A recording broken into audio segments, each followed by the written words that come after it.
Praise the lord.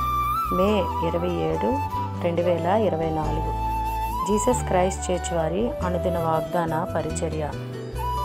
నీకు ఉపదేశము చేసేదను, నీవు నడవవలసిన మార్గమును నీకు బోధించెదను. కీర్తనల గ్రంథము 32వ అధ్యాయము 8వ వచనము. ప్రియదేవుని వారలారా, ఉదయకాల సమయంలో దేవుడు దావీదు గారి ద్వారా మంచి మాటలు మనకు అందిస్తూ ఉన్నారు.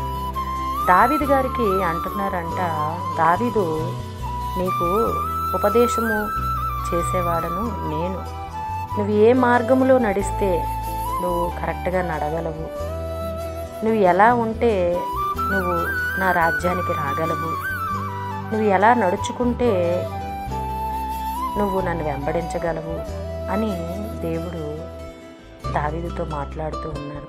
దేవుని వాళ్ళరా, మంచి బోధ, మంచిది, నువ్వు మంచి మార్గంలో నడాలి, నీకు మంచి ఆలోచన చెప్తాను, నీ దృష్టి చెడు వైపు వెళ్ళకుండా మంచి మార్గంలో నడుస్తూ మంచి ఆలోచనలు చేస్తూ నా కొరకు మాత్రమే నువ్వు బ్రతికే రీతిలో నేను నిన్ను తయారు చేస్తాను దావీదు అని దేవుడు మంచి మాటలు దావీదు ద్వారా మనకు అందిస్తూ ఉన్నాడు. ప్రియదేవుని వాళ్ళారా, దావీదు కూడా దేవుని మాటకి లోబడుతూ దేవుడు ఏ మార్గంలో అయితే నడవమన్నాడో అదే మార్గంలో నడుస్తూ ఆయన బోధకి చెవియొగ్గి ఆయన వైపు మాత్రమే చూస్తూ ఉన్నాడు.